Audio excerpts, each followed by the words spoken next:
घमंडी सोने और चांदी के पेड़। बहुत समय पहले की बात है। एक छोटे से गांव में दो सोने और चांदी के पेड़ हुआ करते थे। वो दोनों सोने और चांदी के पेड़ जादुई थे। उन पर सोने और चांदी के ही फल लगते थे। उन दोनों जादुई पेड़ों को रिमझिम परी ने कई वर्षों पहले भोलापुर गांव में लगाया था, क्योंकि भोलापुर गांव में बहुत गरीबी थी और तब से ही ये दोनों जादुई पेड़ भोलापुर गांव के सभी लोगों की मदद कर रहे थे। वो दोनों पेड़ अपने फलों से गांव वालों की मदद करते थे।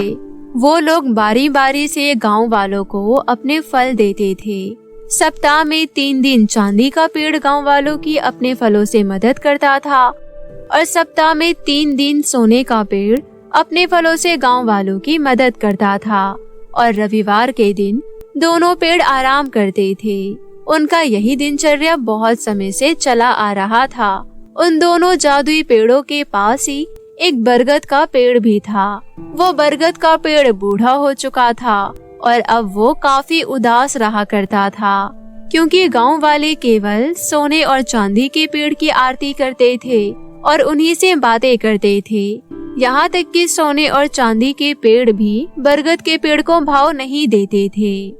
सोने और चांदी के पेड़ तुम लोगों को सोने और चांदी के फल देते हो, इसलिए लोग तुम्हारी आरती करते हैं, तुम्हारी पूजा करते हैं और तुम्हें बहुत मानते हैं। लेकिन मैं लोगों को कुछ नहीं दे पाता, इसलिए कोई मेरे पास नहीं आता, कोई मुझसे बात नहीं करता। लेकिन तुम तो हमेशा ही यहाँ रहते हो, फिर तुम लोग मुझसे बात क्यों नहीं करते? यार बरगद के पेड़, कितनी बार समझाया है तुझे, हम दोनों जादुई पेड़ हैं और तू एक मामूली बूढ़ा पेड़ जो अब किसी लायक नहीं है। तेरा और हमारा कोई मेल नहीं है, इसलिए हम तुझसे बात नहीं करते। क्यों, मैंने सही कहा ना सोने के पेड़ भाई? हाँ, चांदी के पेड़, तुमने बिल्कुल सही कहा। इसका और हमारा कोई मुकाबला ही नहीं है। इससे बात करना समय बर्बाद करने के बराबर है। सोने के पेड़, मैं कुछ दिनों से ध्यान दे रहा हूँ कि तुम बहुत दुबले पतले होते जा रहे हो और तुम्हारी सुंदरता भी घटती जा रही है। ये तुम क्या कह रहे हो? मैं तुमसे अधिक सुंदर हूँ और मेरे फल भी तुमसे अधिक महंगे हैं, समझे? अरे भाई, वो मैं जानता हूँ, लेकिन मुझे लगता है लोग तुम्हारे ऊपर से कुछ ज्यादा ही फल तोड़ रहे हैं, जिसकी वजह से तुम्हारे पत्ते भी गिर जाते हैं और इसी वजह से तुम्हारा पेड़ बिल्कुल भी घना नहीं रहा है और घना ना होने की वजह से तुम्हारी खूबसूरती भी जा रही है। वैसे बात तो तुम्हारी बिल्कुल सही है। मुझे भी आजकल ऐसा ही लग रहा है कि अत्यधिक फल देने की वजह से मेरी खूबसूरती कम हो रही है। और मेरे साथ भी ऐसा ही हो रहा है। लोग मेरे फल को ज्यादा ही तोड़ रहे हैं, इसी वजह से मेरा पेड़ भी घना नहीं रहा है। हम इन लोगों की इतनी मदद करते हैं और ये लोग हमारी खूबसूरती छीन रहे हैं। ये तो बहुत गलत बात है। हाँ, तुमने बिल्कुल सही कहा। हमें अब कुछ तो करना ही होगा। करना क्या है? आज से हम लोगों को अपने सोने और चांदी के फल देना बंद कर देंगे। हाँ, तुम बिल्कुल सही कह रहे हो। ऐसा करने से हमारी खूबसूरती वापस आ जाएगी। ये तुम लोग क्या कह रहे हो? इस गांव के लोग तुम पर निर्भर करते हैं। इस गांव में बहुत गरीबी है और बेरोजगारी भी है, जिस वजह से लोग जरूरत के अनुसार पैसे नहीं कमा पाते हैं। तुम लोग उनका एकमात्र सहारा हो। अगर तुम उनकी मदद नहीं करोगे तो वो कैसे जिएंगे? और वैसे भी रिमझिम परी ने तुम्हें यहाँ लोगों की मदद करने के लिए लगाया है, न कि अपनी खूबसूरती को बरकरार रखने के लिए। तुम्हें हमें बताने की जरूरत नहीं है कि हमें यहाँ क्यों लगाया गया है और क्यों नहीं, समझे? हम जादुई पेड़ हैं, हमारी मर्जी, हम जो करें। तुमने बिल्कुल सही कहा भाई। उस दिन रविवार था, इसलिए चांदी और सोने के पेड़ के फल लेने कोई नहीं आता। परंतु अगले दिन सुबह सुबह करुणा नाम की एक लड़की सोने के पेड़ के पास आती है और कहती है, हे जादुई सोने के पेड़, कृपया करके मुझे अपने कुछ फल दे दो। आज मेरी माँ का ऑपरेशन है, मुझे पैसों की जरूरत है। वैसे तो कल ही पैसे जमा करने थे, लेकिन कल रविवार था। मैं तुम लोगों को परेशान नहीं करना चाहती थी, इसलिए आज मैं सुबह सुबह आ गई। प्लीज जाग जाओ और मेरी मदद करो। करुणा काफी देर तक सोने के पेड़ को जगाने की कोशिश करती है और फिर सोने का पेड़ गुस्से में जागते हुए कहता है, बेवकूफ लड़की, तुझे दिखाई नहीं देता कि मैं सो रहा हूँ? मेरी पूरी की पूरी नींद खराब कर दी। मुझे माफ कर दो सोने के पेड़, लेकिन मुझे पैसों की सख्त जरूरत है। हम दोनों ने तुम गांव वालों का ठेका ले रखा है क्या? जब देखो तब कोई ना कोई मुंह उठाकर आ जाता है हमारे फल मांगने के लिए। हाँ भाई, तुम बिल्कुल सही कह रहे हो। ये लोग तो हमें चैन से सोने भी नहीं देते। तुम्हें सुबह सुबह जगाने के लिए माफ कर दो, लेकिन अभी कृपया करके मुझे फल दे दो। मुझे जल्दी से अस्पताल जाना है। तुम्हें कोई फल नहीं मिलेगा और अब से किसी भी गांव वाले को कोई फल नहीं मिलेगा, न ही चांदी का और न ही सोने का। ये तुम क्या कह रहे हो? ये बिल्कुल सही कह रहा है। तुम लोगों ने बहुत इस्तेमाल कर लिया हमारा। तुम लोगों के अत्यधिक इस्तेमाल की वजह से हमारी खूबसूरती पूरे तरीके से जा चुकी है। लेकिन अब और नहीं। जाओ और जाकर कह दो सभी गांव वालों से कि अब हम लोग किसी गांव वालों की कोई मदद नहीं करेंगे और ना ही किसी को कोई फल देंगे। इसके बाद दोनों जादुई पेड़ करुणा को धुतकार कर वहाँ से भगा देती हैं। बेचारी करुणा वापस गांव आने लगती है कि तभी रास्ते में उसे कुछ लोग मिल जाते हैं जो कि सोने और चांदी के फल लेने जा रहे थे। वहाँ जाकर कोई फायदा नहीं है, आपको कुछ हासिल नहीं होगा। ये तुम क्या कह रही हो करुणा? लगता है सोने और चांदी के जादुई पेड़ों के अंदर घमंड आ गया है। उन दोनों ने हमारी मदद करने से मना कर दिया है और कहा है कि अब वो लोग किसी भी गांव वालों की मदद नहीं करेंगे। क्या? अगर ऐसा हुआ तो हम गांव वाले क्या करेंगे? हम गांव वाले तो उन सोने और चांदी के पेड़ों के फलों के ऊपर ही निर्भर हैं। ये तो पता नहीं, लेकिन उन दोनों ने अपने अपने फल देने से मना कर दिया है। धीरे धीरे ये बात पूरे गांव में फैल जाती है। सारे गांव वाले उदास हो जाते हैं और सोच में पड़ जाते हैं कि आखिर अब क्या होगा। कुछ ही दिनों में गांव में भुखमरी जैसा हाल हो जाता है, क्योंकि शहर गांव से काफी दूर था, इसलिए बहुत कम ही लोग शहर जा पाते थे और जो जा पाते थे केवल वही खाने का इंतजाम कर पाते थे। और यहाँ दूसरी ओर सोने और चांदी के पेड़ बड़ी ही खुशी से रह रहे थे।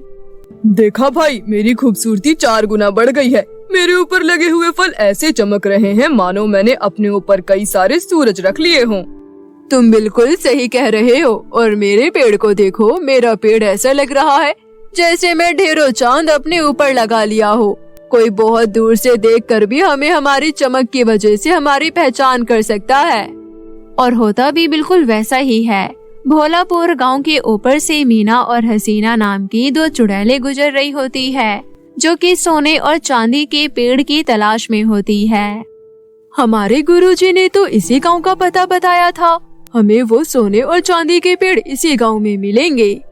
हाँ, तुम बिल्कुल सही कह रही हो। गांव तो यही है। चलो खोजते हैं कहाँ है वो दोनों सोने और चांदी के पेड़। थोड़ी ही देर आसमान में घूमने पर मीना और हसीना को वो सोने और चांदी के पेड़ दिख जाते हैं। ये चमक तो बहुत तेज है। जरूर ये चमक उन सोने और चांदी के पेड़ों से ही आ रही होगी। चलो दीदी, वहाँ चलते हैं।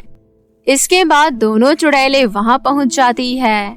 मुझे तो लगा था कि इन दोनों पेड़ों को ढूंढना मुश्किल होगा, लेकिन ये दोनों पेड़ इतने घने हैं कि इन्हें ढूंढने में बिल्कुल भी समय नहीं लगा। हाँ दीदी, आप बिल्कुल सही कह रही हैं। इनके इतने घने होने की वजह से इनकी चमक दूर से ही हमें दिख गई। अब जल्द से जल्द हमें इन्हें यहाँ से निकाल कर अपने साथ ले जाना होगा और फिर अपना यज्ञ पूरा करके इनकी शक्तियाँ अपने अंदर ले लेनी होंगी। ऐसा करने के बाद हम 10 गुना ज्यादा शक्तिशाली हो जाएंगी। उन दोनों चुड़ैलों की बात सुनकर सोने और चांदी के पेड़ बहुत डर जाते हैं। भाई, कुछ तो करो। ये हम दोनों को यहाँ से निकाल कर ले जाना चाहती है और हमारी शक्तियों को छीनना चाहती है। मैं कुछ नहीं कर सकता। मेरी और तुम्हारी शक्तियाँ इनके आगे बेकार है। ये हमसे कई गुना ज्यादा शक्तिशाली हैं। ये सब हमारी ही गलती है। हमने अपनी खूबसूरती बढ़ाने के चक्कर में गांव वालों को फल नहीं दिए, जिसकी वजह से हम इतने घने हो गए और इतनी जल्दी लोगों की नजर में आ गए। तुम बिल्कुल सही कह रहे हो। ये सब हमारे घमंड की वजह से हुआ है, लेकिन अब पछताने से क्या होगा, अब बहुत देर हो चुकी है। इसके बाद दोनों चुड़ैल मिलकर उन दोनों सोने और चांदी के पेड़ को वहाँ से ले जाती है। थोड़ी देर बाद करुणा वहाँ से गुजरती है तो वो देखती है कि सोने और चांदी के पेड़ वहाँ से गायब है।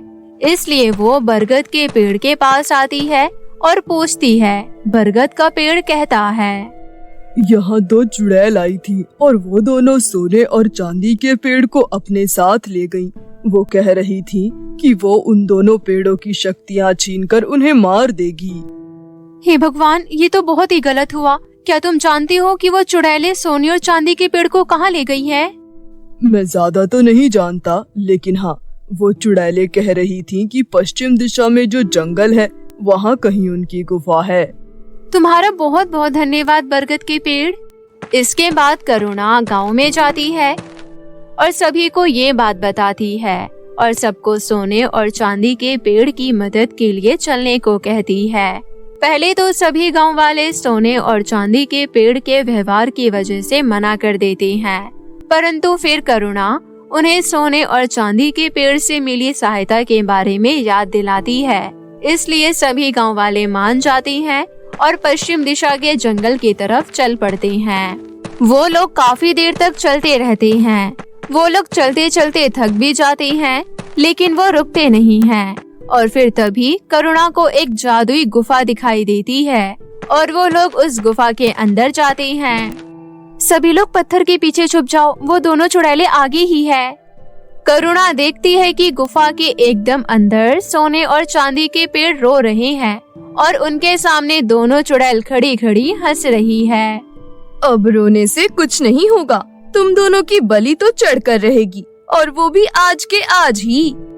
हाँ, बस 3 पहर की और बात है, उसके बाद हम तुम दोनों की बलि चढ़ा देंगे।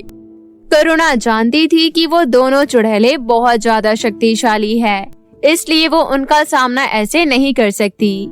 इसलिए वो गांव वालों के साथ मिलकर एक तरकीब बनाती है और जब दोनों चुड़ैलें आंखें बंद करके तपस्या कर रही होती है, तभी सभी गांव वाले मिलकर उन दोनों चुड़ैलों पर पीछे से हमला कर देते हैं और उन दोनों को पवित्र कलावे से बांध देते हैं और उन दोनों चुड़ैलों से उनकी जादुई छड़ी और उनका जादुई गोला छीन लेते हैं। तुम लोगों की हिम्मत कैसे हुई ऐसा करने की? तुम अभी हमें जानते नहीं हो। हम दोनों तुम सभी लोगों को एक साथ खत्म कर सकती हैं। हमें छोड़ दो, वरना अंजाम अच्छा नहीं होगा। तुम दोनों ने हमारे सोने और चांदी के पेड़ों को नुकसान पहुंचाने की कोशिश की है। तुम दोनों को तो हम तब तक नहीं छोड़ेंगे जब तक तुम दोनों उन दोनों को आजाद नहीं कर देती। नहीं, हम ऐसा बिल्कुल भी नहीं करेंगे।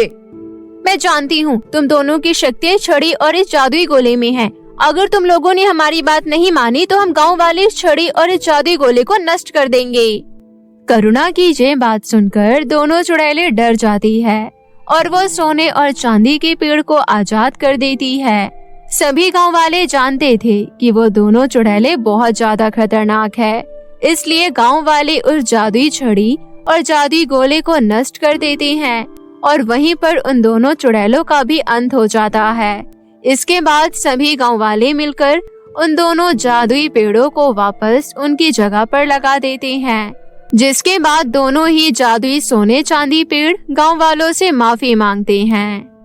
हमने अपने घमंड में जो भी किया उसके लिए हमें माफ कर दीजिए। हमने अपनी खूबसूरती के घमंड में आकर आप लोगों को बहुत कष्ट पहुंचाया है।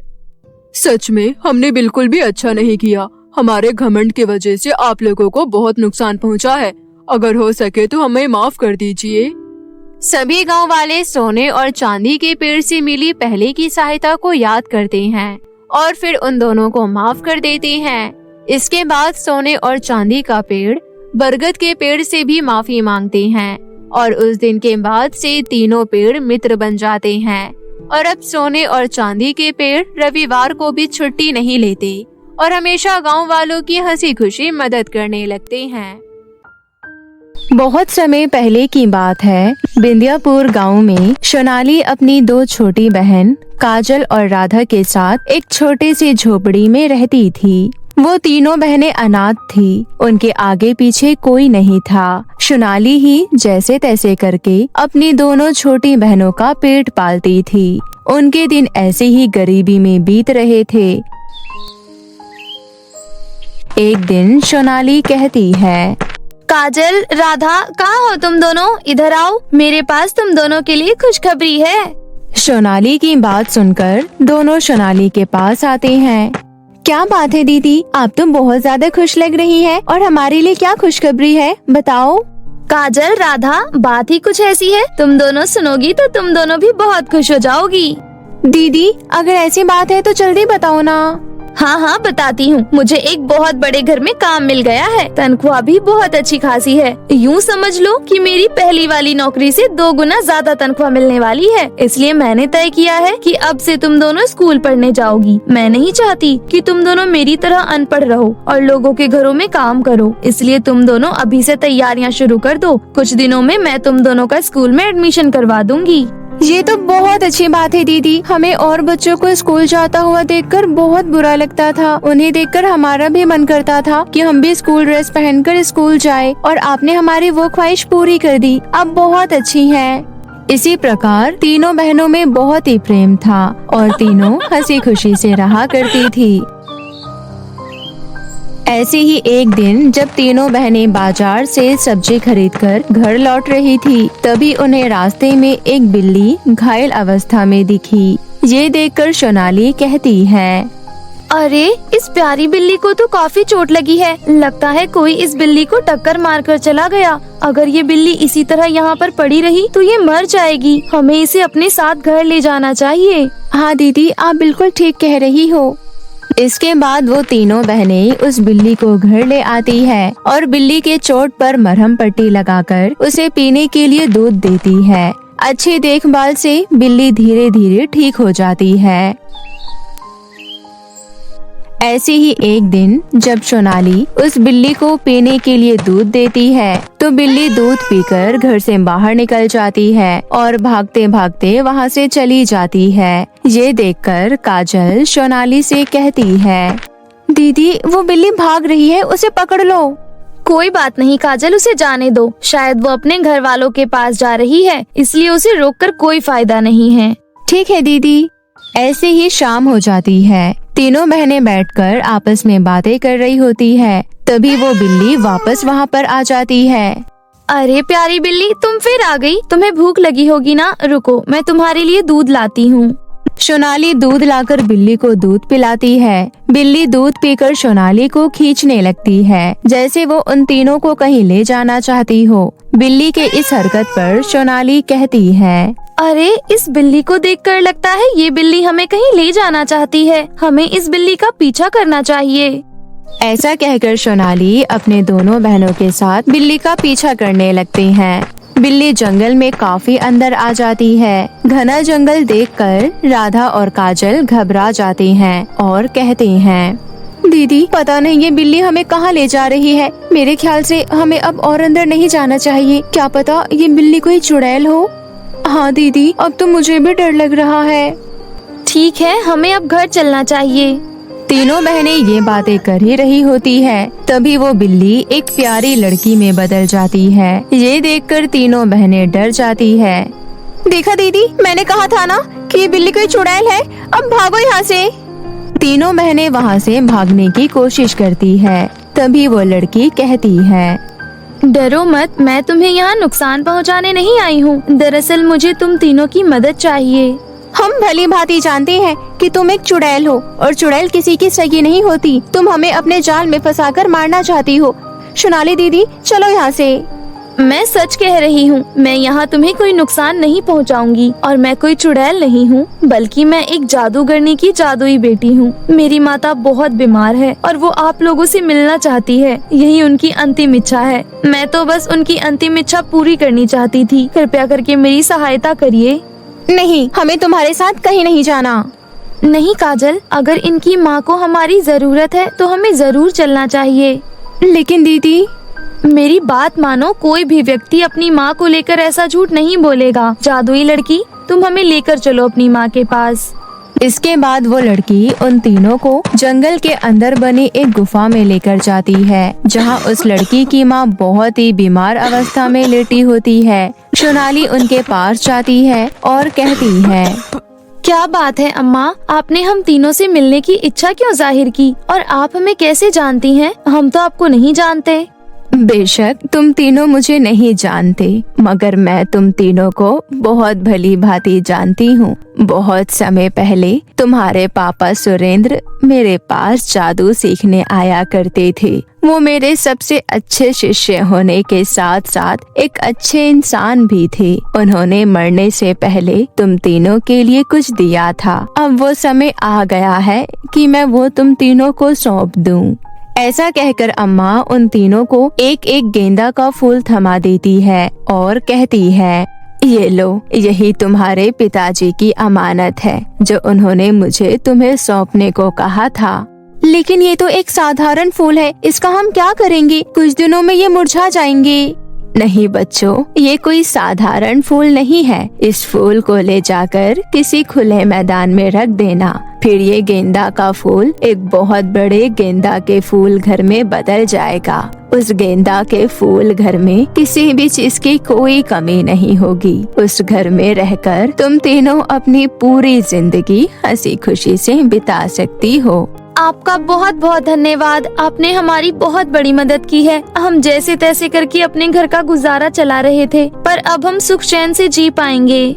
ऐसा कहकर तीनों बहनें अम्मा का आशीर्वाद लेती है और वहाँ से गेंदा का फूल लेकर निकल जाती है और किसी खुले मैदान में जाती है और अपना अपना गेंदा का फूल वहाँ रख देती है। तभी वो तीनों गेंदा का फूल एक बहुत ही बड़ा आलीशान घर में बदल जाता है। ये देखकर काजल और राधा कहती है, दीदी, ये गेंदा का फूल घर तो बहुत ही ज्यादा खूबसूरत है और बहुत बड़ा भी है। सच में उन अम्मा ने तो हमारी जिंदगी ही बदल दी। एक बार इस घर के अंदर से होकर आते हैं। फिर दोनों बहनें घर के अंदर से होकर आती हैं। वो घर अंदर से बहुत ही आलीशान था। अरे वाह, ये घर कितना आलीशान है, यहाँ हमें किसी भी चीज की कोई कमी नहीं होगी। काजल और राधा इतना बड़ा घर देखकर बहुत खुश थी। तभी सोनाली कहती है, काजल और राधा, इस शानो शौकत के चक्कर में तुम दोनों अपनी पढ़ाई करना मत भूल जाना। अब पढ़ाई करने की क्या जरूरत है दीदी, हमारे पास तो सब कुछ है। हमें किसी भी चीज की जरूरत होगी तो हम इस गेंदा के फूल घर से मांग लेंगे। ये हमें तुरंत ही वो चीज दे देगा। फिर हमें पढ़ लिख कर कुछ करने की क्या जरूरत है। हाँ, राधा बिल्कुल सही कह रही है। अरे तुम दोनों कैसी बातें कर रही हो? ये घर जादुई आज है, कल नहीं होगा। अगर तुम्हारे अंदर ज्ञान होगा तो वो ज्ञान तुम्हारे अंदर हमेशा रहेगा। ज्ञान कभी गायब नहीं होगा और ना उसे कोई तुमसे छीन पाएगा। तुम दोनों अपनी पढ़ाई जारी रखो। सोनाली अपनी दोनों बहनों को बहुत समझाती है, लेकिन दोनों बहनों में से कोई भी सोनाली की बातों पर ध्यान नहीं देती है। तीनों बहनें अपने अपने गेंदा के फूल घर में रहने लगती है। गेंदा के फूल घर की वजह से तीनों बहनों की जिंदगी बदल जाती है। सोनाली अपने फूल घर के सहायता से गरीब लोगों की मदद करने लगती है। सोनाली के घर के बाहर जितने भी गरीब लोग आते, सोनाली दिल खोलकर उनकी मदद करती है। वहीं दूसरी ओर काजल और राधा अमीर होने के बाद घमंडी बनती जा रही थी। वो दोनों किसी की मदद नहीं करती थी। कोई उनसे मदद मांगता भी था तो दोनों बहनें उन्हें धुतकार कर भगा देती थी। दोनों बहनें पूरे दिन पार्टी करती, डिस्को में डांस करती, दोस्तों के साथ आवारागर्दी करती। इन्हीं सब चीजों में दोनों बहनें अपना खूब पैसा बर्बाद करती है। एक दिन दोनों बहनें पार्टी करके घर लौट रही थी। काजल, आज तो पार्टी करके मजा ही आ गया। हाँ, वहाँ का खाना भी कितना टेस्टी था। ऐसी ही दोनों बहनें बातें करते हुए घर जा रही थी। तभी एक गरीब औरत राधा और काजल के पैर पकड़ लेती है और कहती है, कृपया करके मेरी मदद करो बेटी। घर पर मेरा बीमार पति भूख से तड़प रहा है। उनकी तबीयत खराब है, ऊपर से उन्होंने कुछ नहीं खाया। अगर उनको कुछ खाने के लिए नहीं मिला तो वो मर जाएंगे। कृपया करके मुझे कुछ पैसे दे दो जिससे मैं उनकी दवाइयाँ और कुछ खाना ले जा सकूं। अरे तुम लोगों को बिल्कुल भी शर्म नहीं आती क्या भीख मांगते हुए? कोई अमीर इंसान दिखा नहीं कि उसके पीछे पड़ गए। अरे काजल, इन पर ध्यान मत दो। हर सड़कों पर ऐसे भीख मांगते हुए 2-3 लोग तो दिख ही जाते हैं। इसके बाद दोनों बहनें अपने अपने गेंदा फूल घर के अंदर आ जाते हैं। फूल घर के अंदर आते ही वो गेंदा का फूल घर कहता है, राधा, मैंने तुम्हारे पास कभी पैसों की कमी नहीं रखी। तुमने जितना मुझसे मांगा मैंने उससे भी ज्यादा दिया। उसके बावजूद भी तुमने गरीब लोगों की मदद करने से इनकार कर दिया। आखिर क्यों? तुम्हारे पास क्या नहीं है? किस चीज की कमी है तुम्हें? अगर तुम उनकी मदद कर भी देती तो क्या घट जाता? अरे आखिर तुम मुझसे ये सवाल करने वाले होते कौन हो? मैं तुम्हारी मालकिन हूँ और तुम बस एक घर हो, ये बात याद रखना। राधा के इतना कहते ही वो फूल का घर वहाँ से गायब हो जाता है और राधा बहुत गरीब हो जाती है और अपने फटे पुराने कपड़ों में आ जाती है। यही सब राधा के साथ भी हुआ। इसके बाद दोनों बहनें सोनाली के फूल घर के अंदर जाती है। तभी उन्हें बहुत तेज बिजली का झटका लगता है और वो दूर जाकर गिर जाती है। वो दोनों उस घर के अंदर नहीं घुस पाती। लगता है ये गेंदा का फूल घर हमें अपने घर के अंदर आने नहीं देगा। हमें दीदी को आवाज लगाकर बाहर बुलाना होगा। उसके बाद दोनों बहनें सोनाली को आवाज लगाने लगती हैं। अपनी बहनों की आवाज सुनकर सोनाली घर से बाहर आती है और अपनी बहनों को ऐसे फटीचर हालत में देखकर हैरान रह जाती है। अरे ये सब क्या है? इसके बाद दोनों बहनें रो रो कर सोनाली को सारी कहानी बताती हैं। इसलिए मैं तुम दोनों से कहती थी पढ़ो लिखो और लोगों के प्रति अच्छा व्यवहार रखो, पर तुम दोनों ने मेरी एक भी बात नहीं सुनी। हमें माफ कर दो दीदी, हमें अपनी गलती समझ आ गई है। हाँ दीदी, अब हम आज के बाद ऐसा कभी नहीं करेंगे। हम आपकी सारी बात मानेंगे। ठीक है, तुम्हें अपनी गलतियों पर पछतावा है तो तुम दोनों को एक मौका मिलना ही चाहिए। ऐसा कहकर सोनाली अपनी दोनों बहनों को अपने घर के अंदर ले आती है और फिर तीनों बहनें उस घर में आराम से रहने लगती है। सोनाली अपनी दोनों बहनों को अच्छी अच्छी बातें सिखाती है, जिसके बाद दोनों बहनें सोनाली की तरह लोगों की मदद करने लगती है और लोगों के प्रति अच्छा व्यवहार रखने लगती है। और इस तरह जादुई गेंदा फूल के घर में तीनों बहनें हंसी खुशी रहने लगती हैं। मेरे प्यारे दोस्तों, आज जो मैं आपको कहानी सुनाने जा रही हूँ वो कहानी है अनोखी दो लिपस्टिक का जादू। तो चलिए दोस्तों कहानी देखते हैं। रानीगंज नाम के गांव में आयशा और रायशा नाम की दो जुड़वा बहनें अपनी माँ के साथ रहती थी। वैसे तो दोनों जुड़वा बहनें थी, लेकिन आयशा दिखने में काली थी और आयशा बहुत खूबसूरत थी। सभी लोग रायशा की खूबसूरती की तारीफ करते नहीं थकते थे। वहीं दूसरी तरफ सभी को आयशा के काले रंग का मजाक बनाने में भी बहुत मजा आता था। एक दिन दोनों बहनें अपनी मामी की लड़की राधिका के जन्मदिन की पार्टी में जाते हैं। वहां जाने के बाद राधिका के दोस्त आयशा का बहुत मजाक बनाते हैं। अरे राधिका, ये दोनों तेरी बुआ की जुड़वा बेटियां हैं ना? कहने को जुड़वा है, लेकिन फर्क तो इन दोनों में जमीन आसमान का है। शिवांगी की बात सुनकर वहाँ मौजूद सभी लड़कियाँ हंसने लगती हैं। तभी राधिका रायशा से कहती है, रायशा देख रही है ना, मेरे दोस्त इतना मजाक बना रही है, तुझे अपने साथ इसे लाने की क्या जरूरत थी? राधिका, मैं भी नहीं चाहती थी कि ये मेरे साथ आए, लेकिन मम्मी ने बोला तो मुझे इसे अपने साथ लेकर आना पड़ा। अगर मैं मम्मी को मना कर देती तो वो मुझे बहुत मारती, इसलिए उनकी मार से बचने के लिए मुझे इसे अपने साथ लेकर आना पड़ा। अच्छा, तो ऐसी बात है, फिर इसके साथ तू भी मेरी पार्टी से चली जा। यार देख, मैं नहीं चाहती कि मेरी अमीर दोस्त यहाँ मेरा मजाक बनाए। उसके बाद रायशा और आयशा राधिका के जन्मदिन की पार्टी से आ जाते हैं। ये सब देखकर आयशा को बहुत गुस्सा आता है और वो गुस्से में अपनी मम्मी मीनू से कहती है, मम्मी अब चाहे आप मेरी कितनी भी पिटाई करो, लेकिन मैं इसे अपने साथ लेकर कहीं नहीं जाऊंगी। आज इसकी वजह से राधिका ने मुझे अपने जन्मदिन पार्टी से जाने को कहा और वहाँ आई सभी लड़कियों ने बहुत मजाक बनाया। मैं तो किसी को मुंह दिखाने लायक नहीं रही। अगर आप इसे मेरे साथ नहीं भेजती तो मेरी इतनी इंसल्ट नहीं होती। रायशा, मुझे तो तेरी इंसल्ट होती हुई कहीं नजर नहीं आ रही थी। पार्टी में आए सभी लोग तो तेरी खूबसूरती की तारीफ कर रहे थे। अगर किसी की इंसल्ट हो रही थी तो वो हूँ मैं। मेरा मजाक बना है, फिर भी मैं इतना नहीं बोल रही हूँ और तुम बिना वजह इतना बोले जा रही है। पता नहीं लोगों को क्या हो गया है, खूबसूरती के अलावा उन्हें कुछ दिखता ही नहीं। हाँ काली बंदरिया, खूबसूरती सब कुछ होती है, समझी? सुंदर लोग ही सबको पसंद आते हैं, इसलिए तो किसी को पसंद नहीं आती। चुप हो जा रायशा, अभी तूने दुनिया देखी कहाँ है? सुंदरता सब कुछ नहीं होती। वैसे भी आयशा बहुत नेक और अच्छी लड़की है। मैं तो कहती हूँ तुम्हें उससे कुछ सीखना चाहिए। जब मेरी सुंदरता ही लोगों को आकर्षित कर देती है तो मुझे कुछ सीखने की क्या जरूरत है? तू कभी कुछ नहीं समझेगी। चलो तुम दोनों यहीं बैठो, मैं अभी तुम्हारे लिए खाना लेकर आती हूँ। इतना बोलकर मीनू किचन में दोनों के लिए खाना लेने जाती है। इसी तरह समय बीत रहा था। तभी एक दिन मीनू के पास उसके जेठानी का फोन आता है। अरे मीनू, आज राजमहल में राजकुमारी के जन्मदिन की पार्टी है। तेरी दोनों बेटियां जा रही है ना? दीदी, मुझे तो ये पता ही नहीं था। अच्छा हुआ आपने मुझे बता दिया। मैं अभी जाकर दोनों को बताती हूँ। इतना बोलकर मीनू अपनी दोनों बेटियों के पास जाती है और बोलती है, सुनो तुम दोनों, आज शाम के लिए जल्दी से तैयार हो जाना। क्या है आज शाम को? राजमहल में राजकुमारी का जन्मदिन है, इसलिए उन्होंने गांव की सभी लड़कियों को बुलाया है। तुम दोनों भी अच्छे से तैयार होकर जाना। इतना बोलकर मीनू वहाँ से चली जाती है। उसके बाद दोनों बहनें शाम की पार्टी के लिए तैयार होने अपने कमरे में जाती है।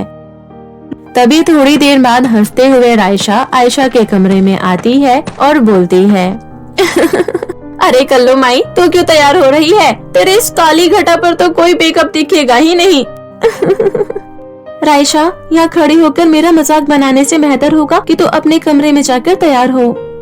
इतना बोलकर आयशा लिपस्टिक लगाने लगती है। तभी रायशा फिर से बोलती है, तुझे क्या लगता है ये लिपस्टिक लगाकर तो हुस्न परी लगेगी? ये मत भूल कि तू काली बंदरिया है और तू कुछ भी कर ले काली की काली ही लगेगी। मैंने तुझे बोला ना अपने कमरे में जाकर तैयार हो। अरे ओ कल्लो माई, मुझे ज्यादा मेकअप की जरूरत नहीं है, समझी? मैंने बस ये सुंदर सी ड्रेस पहनी है और हल्की सी लिपस्टिक लगाई है, उसी में मैं कह ढा रही हूँ। वैसे अगर तू बोले तो मैं तुझे एक एडवाइस देती हूँ। हाँ बोल। देख, ये तो तू अच्छे से जानती है कि तुझे देखना कोई भी पसंद नहीं करता और तेरा मजाक बनाते हैं वो अलग। मैं तो कहती हूँ राजमहल मत जा। अगर तू गई तो लोग पार्टी में छोड़कर तेरा मजाक बनाएंगे। वैसे भी तूने तो देखा ही था ना कि राधिका के बर्थडे पार्टी में लोगों ने तेरा कितना मजाक बनाया था, इसलिए मैं तेरे भले के लिए कह रही हूँ। वैसे भी ये पार्टी और सोशल गैदरिंग ये सब सुंदर लोगों के लिए होती है। हाँ, आज मुझे तेरी बात सही लग रही है। मेरी वजह से तू भी पार्टी में नहीं रह पाती है, इसलिए आज मैं जाऊंगी ही नहीं।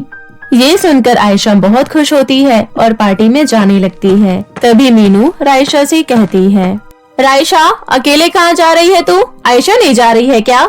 नहीं माँ, मैंने उसको बोला कि चल पार्टी में जाने का समय हो गया है, तो उसने मुझे बोला कि वो नहीं जाएगी। लेकिन क्यों? ये मुझे नहीं पता, आप उसी से जाकर पूछ लो। अच्छा चल, तू भी चल मेरे साथ, तेरे सामने ही पूछ लेती हूँ। अगर हाँ कर देगी तो तेरे साथ साथ भेज दूंगी। उसके बाद दोनों आयशा के कमरे में जाते हैं। मीनू आयशा से कहती है, क्या हुआ आयशा, तू पार्टी में नहीं जाएगी क्या? नहीं मम्मी, मेरी तबीयत कुछ ठीक नहीं लग रही, इसलिए मुझे पार्टी में नहीं जाना। इस तरह आयशा पार्टी में ना जाने का बहाना दे देती है। उसके बाद रायशा अकेले पार्टी में चली जाती है और मीनू अपने कामों में लग जाती है। दोनों के वहाँ से जाने के बाद आयशा अपने कमरे में रोने लगती है। आज अपने रंग रूप की वजह से मैं इतनी बड़ी पार्टी में नहीं जा पाई। सब लोग कितना एंजॉय कर रहे होंगे और मैं घर में बैठकर रो रही हूँ। सच में मैं तो कहीं जाने लायक ही नहीं हूँ। इस तरह आयशा फूट फूट कर रो रही थी। तभी उसे बाहर से किसी की आवाज आती है और वो खिड़की से बाहर की तरफ देखती है। आयशा देखती है कि एक बूढ़ी अम्मा रो रही है। आयशा बूढ़ी अम्मा के पास जाती है और बोलती है, क्या हुआ अम्मा, आखिर आपको क्या परेशानी है? बेटी, मेरे बेटे बहू ने मुझे घर से भगा दिया है और मुझे बहुत भूख लग रही है। कोई बात नहीं अम्मा, आप मेरे साथ मेरे कमरे में चलो। भगवान की दया से हमारे पास किसी चीज की कमी नहीं है, इसलिए आप हमारे साथ ही रहना। इतना बोलकर आयशा अम्मा को अपने साथ अपने कमरे में ले जाती है और उनके लिए खाना लेकर आती है। अम्मा खाना खा लेती है। अम्मा, अब आप आराम करो। तभी अचानक बूढ़ी अम्मा परी बन जाती है और बोलती है, बेटी, मैं तो बस यूं ही तुम्हारी परीक्षा लेने आई थी। तुम तो वाकई में बहुत अच्छी हो। अब के समय में कोई किसी को अपने घर में रखना नहीं चाहता है और तुम मुझे अपने घर में रखने के लिए राजी हो गई। वैसे मैंने खिड़की से देखा था कि तुम रो रही थी। हाँ परी, अब मैं अपनी जिंदगी से तंग आ गई हूँ। घर से बाहर निकलना मेरा मुश्किल हो गया है। लेकिन ऐसा क्या हुआ? मेरे काले रंग की वजह से लोग मेरा बहुत मजाक बनाते हैं, इसलिए मेरी बहन मुझे अपने साथ कहीं लेकर नहीं जाना चाहती है। बस इतनी सी बात, और इस पर तुम इतना रो रही थी? तुम्हारी ये परेशानी मैं अभी दूर कर देती हूँ। इतना बोलकर परी वहाँ 2 अनोखी और जादू लिपस्टिक प्रकट कर देती है। बेटी, तुम ये पहली वाली लिपस्टिक 2 बार लगाओ और ये दूसरी वाली लिपस्टिक 3 बार लगाओ। उसके बाद तुम इसका कमाल देखना। आयशा बिल्कुल वैसा ही करती है। उसके बाद कुछ ही पलों में आयशा राजकुमारियों की तरह खूबसूरत हो जाती है। अरे वाह, मैं तो बहुत खूबसूरत हो गई हूँ। अब मैं भी पार्टी और शादी में जा पाऊंगी और कोई मेरा मजाक भी नहीं बनाएगा। और मेरी मदद करने के लिए आपका बहुत बहुत धन्यवाद परी। बेटी, तुम अपने साथ ये दोनों लिपस्टिक ले जाओ। अगर तुमने कभी अपनी तरह ही काले रंग से परेशान किसी को देखा तो जादुई लिपस्टिक से उसकी मदद करना। अगर तुमने इससे 3 लड़कियों की मदद की तो उसके बाद ये अपने आप गायब होकर मेरे पास आ जाएगा।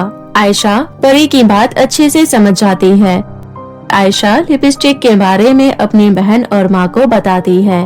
आयशा अपने मन में सोचती है, जब काली बंदरिया ये वाली लिपस्टिक लगाकर इतनी खूबसूरत हो सकती है, फिर मैं तो और भी ज्यादा खूबसूरत हो जाऊंगी। इतना बोलकर आयशा के कमरे में जाती है और जादुई लिपस्टिक लेकर अपने कमरे में आ जाती है। उसके बाद आयशा जादुई दोनों लिपस्टिक का इस्तेमाल करती है। तभी कुछ ही पलों बाद आयशा काली हो जाती है और उसके मुंह पर बड़े बड़े दाने आ जाते हैं। अपना ऐसा रूप देख आयशा रोने लग जाती है और उसे अपने किए पर बहुत पछतावा होता है, लेकिन अब कुछ नहीं हो सकता था और आयशा को इसी तरह अपनी पूरी जिंदगी बिताना था। आयशा कभी भी आयशा को अपने से दूर नहीं रखती थी और उसे अपने साथ हर जगह लेकर जाती थी। यहाँ तक कि कोई भी आयशा का मजाक बनाता था तो आयशा उसे मुंह तोड़ जवाब देती थी। इस तरह हमेशा के लिए सब कुछ ठीक हो जाता है और सभी हंसी खुशी रहने लगते हैं।